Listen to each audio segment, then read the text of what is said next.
morning students. Now the next topic of directing is elements of directing. Students, we have already done elements of directing in chapter number 1. What are these? First one is leadership, communication, motivation and supervision.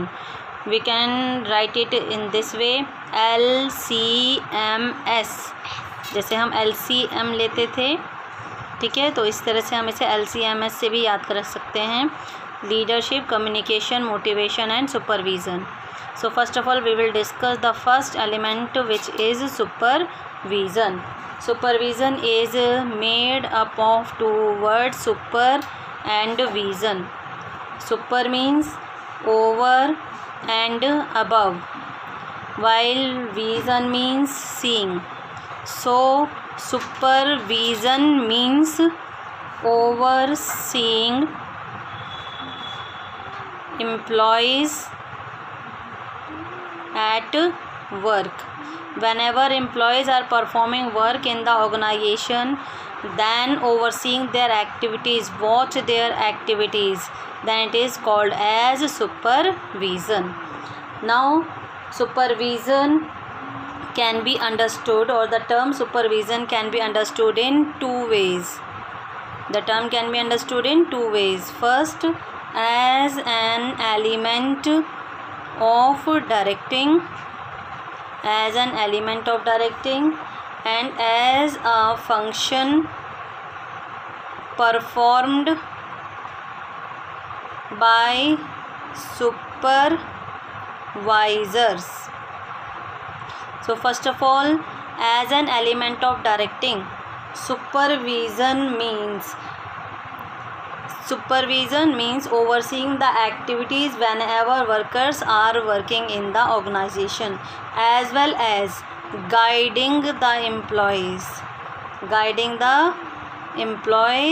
efforts of employees to achieve organizational goals.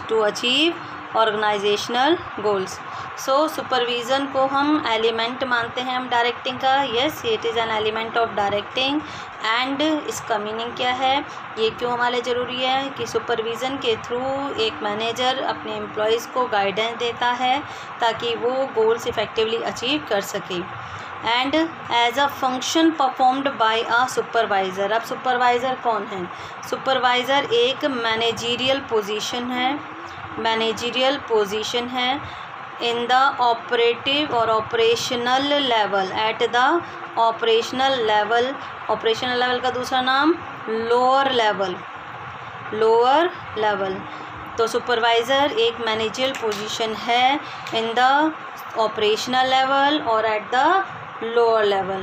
यहाँ पर हमारे जो supervisors हैं इनका direct contact होता है workers के साथ. सुपरवाइज़र्स का कांटेक्ट डायरेक्टली किसके साथ होता है? वर्कर्स के साथ. And they take instructions from the managers supervisors, and they give instructions to the workers. So supervisors are intermediaries between the managers and the workers.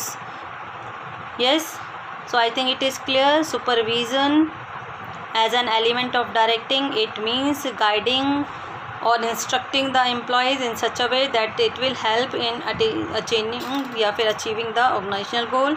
And as a function performed by supervisor, he perform various activities, establish interpersonal contact with the workers, and it act as a link between worker and the management. And he generally maintain the discipline in the organization. It provide feedback of the workers to the managers. Okay students, now second is motivation. Second element is motivation. What do you mean by motivation? Motivation is a process of stimulating and inspiring people at work to accomplish desired goals. सबसे पहले motivation. Motivation word किससे मिला है, किससे बना है? Motivate करने से। मोटिवेट करना का मतलब क्या होता है? किसी को इंस्पायर करना, ठीक है, कि काम को करने के लिए। तो मोटिवेशन एक प्रोसेस है जिसमें हम लोगों को इंस्पायर करते हैं, मोटिवेट करते हैं, इंड्यूस करते हैं कि आप जो है अपने गोल्स को अचीव करें। अगर किसी भी तरह की उनकी प्रॉब्लम है, कोई भी अगर कोई प्रॉब्लम अराइज होती है, कोई कन्फ्यूज़न है, कोई डाउट्स हैं, उनके वो क्लियर करना, उनको प्रॉपर्ली गाइडेंस देना, उनको जो है इस तरह से मोटिवेट करना, चाहे कोई उनको प्रेज़ करके, रिवॉर्ड देकर, और कई बार जो है उनको नेगेटिव मोटिवेशन भी देना पड़ता है, जैसे कि उनको कोई पनिशमेंट वगैरह देना, जिससे कि वो व्यक्ति जो है अपने ऑर्गेनाइजेशन में पूरी कैपेसिटी से काम करने के लिए रेडी हो जाएं। सो मोटिवेशन एक ऐसी प्रोसेस है जिसमें कि हम लोगों को स्टिमुलेट करते हैं। स्टिमुलेट करने का मीनिंग है ये इंस्पायर करना, इंड्यूस करना, इस तरह से कि आपके गोल्स को अचीव करने के लिए लोग प्रॉपर्ली वर्क करने के लिए रेडी हो जाएं। So there are different terms which are related with motivation. There are different terms related to motivation. First term is motive. First term is motive. Motive का मीनिंग क्या है यहाँ पर? मोटिव का मतलब है तुम्हारी डिज़ायर। डिज़ायर माने इच्छा, नीड, या फिर हम कह सकते हैं इनर स्टेट, जो कि एक पर्सन को कंपेल करती है, एक पर्सन को डायरेक्ट करती है कि आप जो है किसी भी पर्टिकुलर तरह का बिहेव करेंगे। मोटिव जनरली हमारी अराइज होती है कहाँ से? It is arises out of the need of an individual.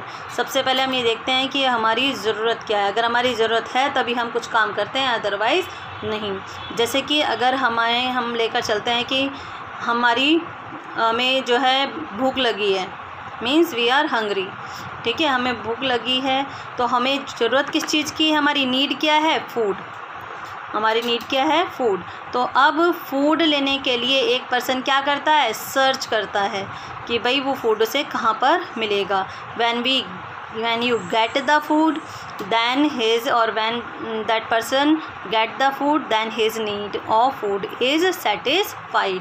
तो यहाँ पर मेन मोटिव क्या है? फूड, जिसके लिए उसने सर्च की कि भाई उसको फूड कहाँ पर मिलेगा। जब फूड मिल जाता है तो उसकी ये नीड सेटिस्फाई हो जाती है। इसी तरह से कुछ और आपके मोटिव्स हो सकते हैं। आप प्यास, भूख हो गई, प्यास हो गई, जिसकी वजह से आप कोई भी काम करने के लिए रेडी हुए हो। मान लो आप सो रहे थे, आपको बहुत देर प्यास लगती है, तो आप क्या करते हो? वहीं लेटे रहते हो, लेकिन वो प्यास आपको जो है वहाँ पर बहुत देर तक लेटे रहने नहीं देती। थोड़ी देर में अगर आप पहले देखते हो इधर, तो सर्च करते हो कोई है तो आपको पानी दे दे, लेकिन जब भी आपको वहाँ पर कोई नज़र नहीं आता तो आखिर में ये भूख आपको जो है या प्यास आपको जो है मोटिवेट करती है टू मूव, कि उस पोजीशन आप जाओ और जाकर पानी लेकर आओ और पियो और अपनी प्यास को शांत करो।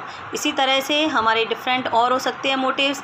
कोई सिक्योरिटी हो सकती है कि हमारी सिक्योरिटी की नीड हो सकती है, ठीक है। इसी तरह से नीड फॉर कंफर्ट, आप क्या चाहते हो? आपकी लाइफ कंफर्टेबल हो, आपकी अपने रिकग्निशन, आपकी अपने ऑर्गेनाइजेशन में पहचान बने, अपने दोस्तों के सामने पहचान बने, अपने बॉस के सामने पहचान बने।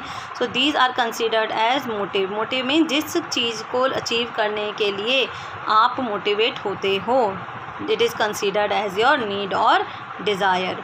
Now second one is motivation. अब मोटिवेशन क्या है? मोटिवेशन जो हमने अभी पढ़ा, मोटिवेशन एक प्रोसेस है जिसके द्वारा हम लोगों को मोटिवेट करते हैं, स्टिमुलेट करते हैं पर्टिकुलर काम को करने के लिए। तो मोटिवेशन क्या है? वो प्रोसेस जिससे कि हम क्या करते हैं? लोगों को स्टिमुलेट करते हैं, लोगों को मोटिवेट करते हैं, लोगों को कन्विंस करते हैं, लोगों को अट्रैक्ट करते हैं, लोगों को जो है हम एक्टिवेट करते हैं कि वो उस काम को करने के लिए रेडी हो जाएं, ठीक है। It is called as motivation. अब मोटिवेशन एक प्रोसेस है हमने कहा, तो मोटिवेशन को हम प्रोसेस क्यों कहते हैं? Because it also involve a series of steps. Because इसमें भी क्या इन्वॉल्व होती है? उसकी सीरीज़। तो हम यहाँ पर कह सकते हैं मोटिवेशन एक प्रोसेस है। क्यों प्रोसेस है? बिकॉज सबसे पहले वो क्या कहते हैं, हमारे पास क्या होती है? एक अनसेटिस्फाइड नीड। सबसे पहले वो कहता है हर व्यक्ति के अंदर एक अनसेटिस्फाइड नीड होती है। अनसेटिस्फाइड नीड, जैसे यहाँ पर एग्जांपल ले सकते हैं, ये हमारी है हंगर, ठीक है, हमें क्या लगी है, भूख लगी है, तो ये क्या है हमारी अनसेटिस्फाइड नीड। ये क्या क्रिएट करती है हमारी माइंड में, टेंशन। इट क्रिएट टेंशन कि बहुत देर से हम भूखे प्यासे चलते आ रहे हैं, कहीं पे गए बहुत देर से भूखे प्यासे चलते आ रहे हैं, तो हमारे माइंड में क्या आने लगती है, धीरे धीरे टेंशन क्रिएट होने लगती है, भूख बहुत ज़्यादा जब बढ़ जाती है। दैन फिर हम क्या करने लगते हैं, derives. It will come under derives. Derives means search which stimulate. Derives means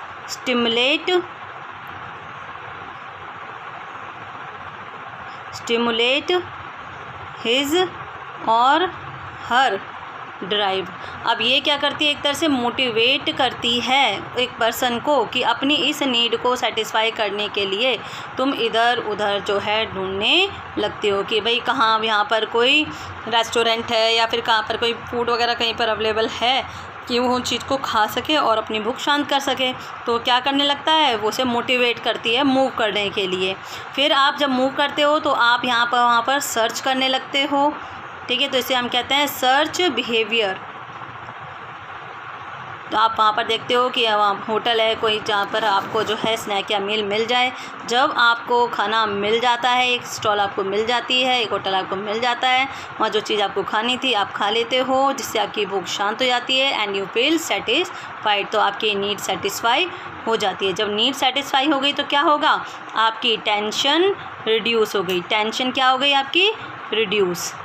फिर अगेन ये नीड तो ख़त्म हो गई, फिर अगेन फिर आपकी एक अनसेटिस्फाइड नीड स्टार्ट हो जाती है कोई और। इसी तरह से आप अगर एक स्कूल का एग्जांपल ले सकते हो कि आपकी अनसेटिस्फाइड नीड थी कि आपको जो है पहले 11th क्लास में 90% मार्क्स लाने थे, इसने टेंशन क्रिएट की, उसके रिकॉर्डिंग आपने सोचना शुरू किया कि भाई आप कैसे पढ़ोगे, टाइम टेबल कैसे बनाओगे। फिर आपने सर्च किया कि और दूसरे लोग कैसे बना रहे हैं बच्चे, ठीक है, जो आपकी क्लास में और दूसरे क्लासमेट्स हैं वो किस तरह से प्रिपेयर कर रहे हैं। फिर उसके अकॉर्डिंग आपने काम करना शुरू किया। जब आपके मार्क्स आ गए, आपकी नीड सेटिस्फाई हो गई, आपकी टेंशन ख़त्म। फिर अगेन 12th क्लास के लिए आपकी नई सेटिस्फाइड नीड स्टार्ट हो गई। That is why motivation is called as a process.